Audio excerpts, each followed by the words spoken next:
If you tuned into cable news recently, you likely saw lots of coverage of Hillary Clinton. Yes, Hillary Clinton, and yes, her emails. Mostly an effort by defenders of Donald Trump to deflect from him having kept and then repeatedly failing to return top-secret documents at Mar-a-Lago. But some of the coverage has been self-inflicted. Yes, Clinton herself has come back in the political spotlight by defending her use of a private email server while serving as Secretary of State. This week, she tweeted, quote, "I can't believe we're still talking about this, but my emails. As Trump's problems continue to mount, the right is trying to make this about me again. There's even a Clinton standard. The fact is that I had 0 emails that were classified." She then shared a link to an article that she felt entirely exonerated her. Now, why would she want to go there? What she did was wrong, and there were emails that it turns out had classified information on them. According to factcheck.org, the FBI found that of the over 30,000 emails she turned over, 110,000 messages in 52 email chains contained classified information at the time that they were sent or received. But instead of just letting a few Trump defenders try to make a comparison that doesn't survive scrutiny, she's doubling down. She continued in a number of tweets that followed, saying, quote, "Trump's own State Department under 2 different secretaries found I had no classified emails. And by contrast, Trump has hundreds of documents clearly marked classified, and the investigation just started." Yes, it's true that any objective comparison of what Clinton did versus Trump, even based on what we know today, is not a good comparison for Trump. His documents were far more highly classified, and the lack of honesty about the documents from him and/or his lawyers in response to a subpoena isn't comparable. But why does she want to go down this rabbit hole? After all, as longtime GOP strategist Karl Rove said on Fox News, since the search on August 8th, what have we been talking about? We're now, just shy of a month of talking about this issue. And if you're a Democrat, you love it because Republicans are forced to talk about Trump taking classified documents to Mar-a-Lago instead of inflation, economy, the crisis at the border, or crime. Rather than allow that to happen, the very next day, Clinton reacted to the news by tweeting out links to sell merch that she was hawking, goods that read, "but her emails." And not just once, but a number of times to raise money for her political action committee, Onward Together. Look, comparisons to her are an effort at deflection. But it still doesn't mean she should want to revisit it again. The expected Fox News headline says, quote, "Hillary Clinton blasted for astonishingly false Twitter thread claiming she had 0 classified emails." The article notes that her claim of 0 emails ignores a 2018 Inspector General report that revealed, quote, 81 email chains containing approximately 193 individual emails were classified from the confidential to top secret levels at the time. Now, if you wonder why some of the numbers are different, that's because one came from the FBI investigation, another from a 2018 Inspector General report. They used different definitions of digital content examined.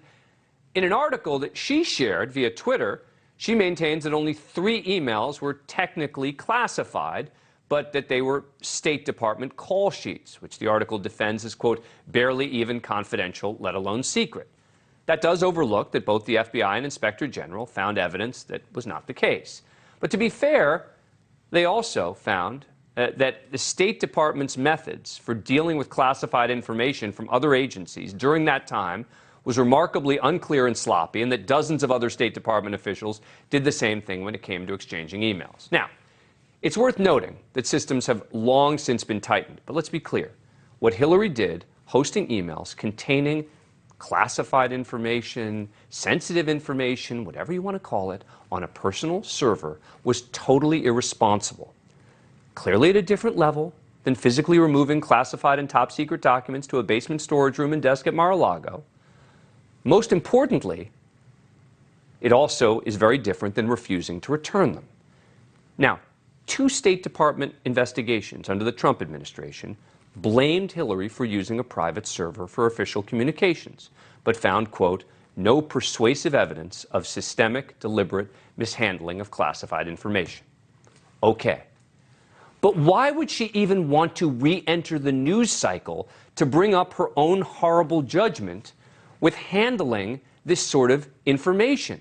Yes, the comparison to Trump doesn't work. That is, until Hillary Clinton makes that comparison herself.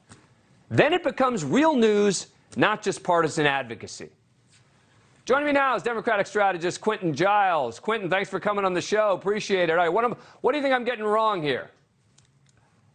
I think you're getting wrong the fact that Hillary Clinton is the one that's going down a rabbit hole. She didn't make the first blow. Pundits on Fox News and Republican defenders of Trump took the first shot. And so in a real turnabout for Hillary Clinton and her personality, she's being cheeky back and taking shots back. Long since have been the days where Democrats have been accused of not being able to effectively fight back and always crying when Republicans attack them. And so now she's taking the attack line and using it to raise funds, which a lot of Democrats don't seem to have an issue with. So regardless of whether Democrats don't have an issue with it, I would think the focus right now coming into the midterm should be independents, right? Should be the swing voters, right? And I wouldn't think that Democrats would want swing voters thinking about Hillary Clinton's emails. You're right. It is Republicans who brought up the issue. They're the ones who made the comparison. But the minute Hillary Clinton starts selling merch that says, but her emails on it,